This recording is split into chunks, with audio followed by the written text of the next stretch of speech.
Today is Wednesday, May 17th. We'll tell you what President Biden will be doing in Japan this week and why he's decided to come home early. Also, one of the top executives in artificial intelligence has some warnings about his own industry, and he's asking lawmakers now to get involved. Plus, scientists are now able to find human DNA in the air and pretty much everywhere else. Which team will likely get the most hyped draft pick since LeBron James? And the list is out of the most popular baby names. Those stories and more news in today's episode. Welcome to The Newsworthy. All the day's news in around 10 minutes. Fast, fair, fun, and on the go. I'm Erica Mandy. Thanks so much for being here. You ready? Let's do this. President Biden is headed to Japan today to address some of the biggest issues the world is facing right now. His mission is to build up support for Ukraine, help fight climate change, and tackle global inflation. But more than anything else, this trip is part of a push to confront China's growing political, military, and economic power on the world stage. Chinese officials won't actually be at the meetings, but as news outlets like Reuters report, their presence will be felt anyway. American officials say the president will not make countries choose between the U.S. and China, but the Biden administration wants countries to come to their own conclusions about, quote, some of the pitfalls of siding with China. President Biden has several days of meetings planned with leaders from the group of 7 leading economies.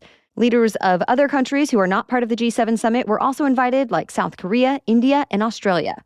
Originally, Biden planned to travel to Australia and Papua New Guinea after Japan. But the White House has now decided to cancel those legs of the trip so the president could focus on talks with congressional leaders over raising the government's debt limit.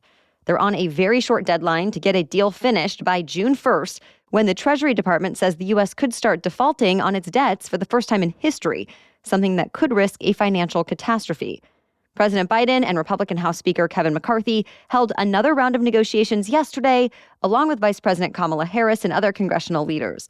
Now, both Biden and McCarthy say a deal is possible by the end of this week, even though the two sides still have a lot to work out. At least one thing it seems everyone agrees on: a default is not an option. The CIA is hoping to recruit new Russian spies. This week, the American spy agency started posting recruitment videos to a new Telegram account in Russian. As of last night, that account had more than 9,000 followers. And the video had also been circulated on platforms like YouTube, Twitter, and Facebook. It doesn't directly mention Russia's invasion of Ukraine, but one CIA official told CNN, because of the war and other long-standing issues, intelligence officials believe there is an unprecedented opportunity to convince Russians to share their secrets. So the video asks people to contact American intelligence agencies through a portal on the dark web. It's something some Russians have already done in the last year, though officials will not elaborate on that.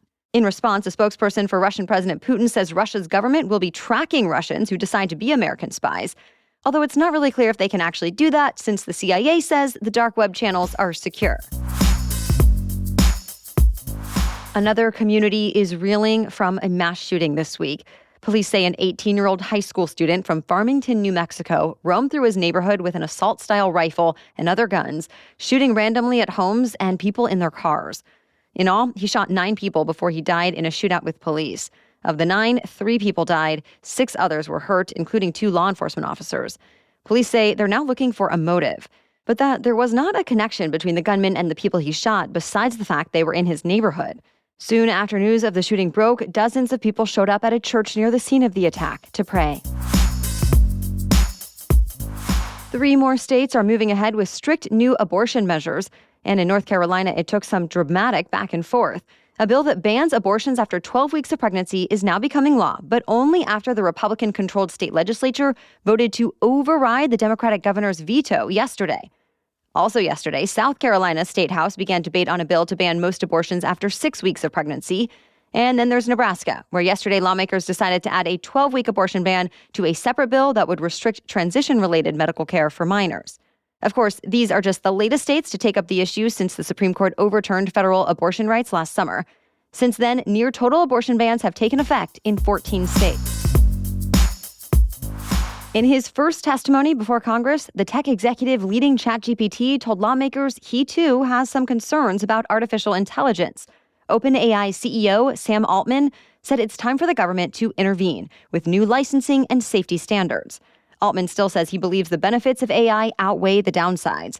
He said AI even has the potential to solve, quote, humanity's biggest challenges like climate change and curing cancer. But that, quote, if this technology goes wrong, it can go quite wrong. Lawmakers brought up how AI might affect elections, intellectual property theft, news coverage, military operations, and more. But for the most part, they were asking for Altman's expertise on preventing problems before they come up. The CEO is also planning to embark on a worldwide tour this month across 6 continents to talk about AI with policymakers and the public. Of course, this comes as interest in AI has exploded. Tech giants have poured effort and billions of dollars into what they say is a transformative technology, while concerns grow about AI's role in spreading misinformation, killing jobs, and one day even matching or surpassing human intelligence. But one message Altman made clear on Capitol Hill was that AI is, quote, a tool, not a creature, and it's a tool that people have great control over. More news is still ahead, but first, a quick break to thank our sponsor. I had heard about athletic greens before, so I was intrigued. But when they sent me some AG1, I realized just how beneficial it is. And now it's part of my morning routine. 1 scoop mixed with water, that's it. And I've really noticed it helps me feel energized. A lot of mornings recently, I forget to get coffee or tea because I just don't need it as much as I used to. I also love that I don't need to take a million different pills each day. Just 1 daily scoop of AG1 covers my day's nutritional bases and supports my long-term gut health with 75 high-quality vitamins, minerals, and whole food-sourced ingredients. I personally like to add ice and a splash of lemon juice to mine, and it's nice tasting, easy to drink. And since I plan to have more smoothies this summer in the hot weather, I'm also excited to try putting the scoop in a morning smoothie. So if you're looking for a simpler and cost-effective supplement routine, Athletic Greens is giving you a free 1-year supply of vitamin D and 5 free travel packs with your first purchase. Go to athleticgreens.com/newsworthy. That's athleticgreens.com/newsworthy. Check it out. Scientists have made a discovery that could open doors for big advancements in medicine and forensics. They figured out high-quality human DNA can be found virtually anywhere, from furniture to footprints, and even open air. The so-called environmental DNA is precise enough to determine the genetic ancestry of nearby populations or how diseases mutate in the area. Researchers think this could help track cancer and other disease mutations, uncover hidden archaeological sites, help track down missing persons, or identify suspects through the air at crime scenes. All that said, there are some ethical concerns here. One big one is it's tough to get consent from people to collect their samples since it's impossible not to lose DNA to the environment through our skin, hair, and breath. So scientists say there needs to be more discussions about how much privacy people are entitled to in a public space, especially when it comes to DNA. Researchers say they're trying to raise concerns early so policymakers have time to develop the appropriate regulations. American households now have more debt than any other time in history. A new report from the New York Federal Reserve says in the first few months of this year, total consumer debt topped $17 trillion. And that's nearly $3 trillion more than the pre-pandemic days in 2019. So where's all this debt coming from? The Fed says mortgage balances, auto loan balances, and student loan debt have all posted increases. The only kind of debt that did not go up at the start of this year is credit card debt. But it didn't go down much either, which is very rare for the start of the year when Americans usually rein in spending and start to pay off debts after the holidays. So this could become a problem, especially with the Federal Reserve raising rates, making it more expensive to pay off balances. But debt or no debt, Americans are still shopping. Separate government data shows sales are on the upswing at auto dealers, health and personal care stores, and online. Americans are also spending more at restaurants and bars. Now, some economists say that information will make it less likely the Fed will cut interest rates anytime soon.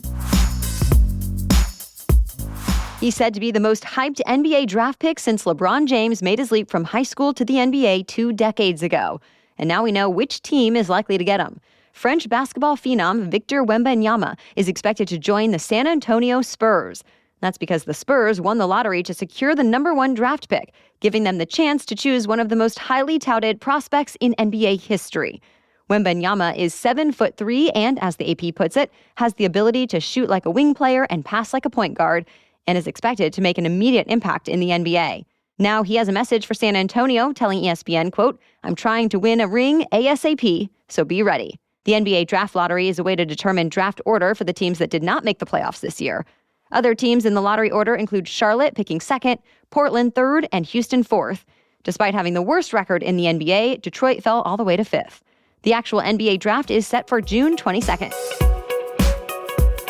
America's youngest generation includes quite a few Liams and Olivias. The Social Security Administration released the 20 most popular baby names of last year. And for the fourth year in a row, the top girl name was Olivia, and the top boy name was Liam.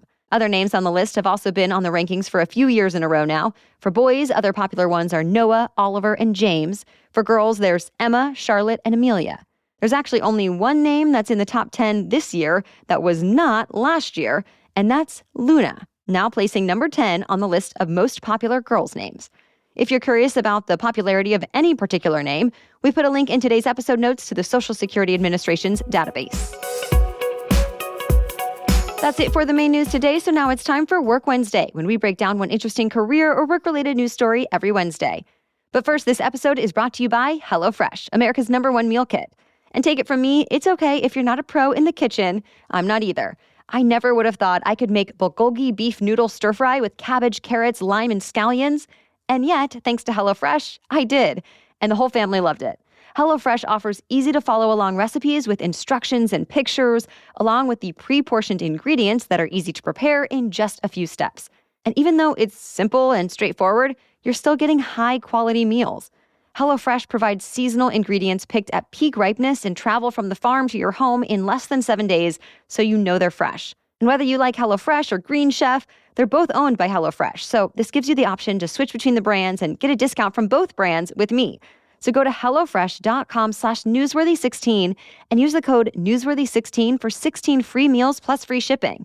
Again, go to HelloFresh.com/newsworthy16 and use code newsworthy16 for 16 free meals plus free shipping. Okay, now back to Work Wednesday. Well, there have been a lot of changes in the labor market over the last year, and now it seems all those changes have led to the happiest workforce in decades. A new study from the research organization Conference Board shows overall job satisfaction among American workers hit the highest levels on record last year. And among the happiest workers are people who voluntarily switched jobs during the pandemic, as well as people who have a mix of in-person and remote work. Researchers say it's likely the Great Resignation, as it was called, led to workers moving into positions that were better fits for them, or who got similar jobs with more pay. Job switchers also report being more satisfied with their new jobs training programs, mental health benefits, and promotion policies. This trend might not be around forever, though. There has been a recent decline in job openings, so workers seem to have fewer options now. And economists say that might make them more likely to stay in a job they're unhappy with. Things could also change as more companies get stricter about return-to-office policies. But America's offices are not expected to ever be as full as they were before the pandemic. Thank you so much for joining us as part of your daily routine and for supporting us by sharing the show. We'll catch you up on more news to know tomorrow. Until then, have a great day.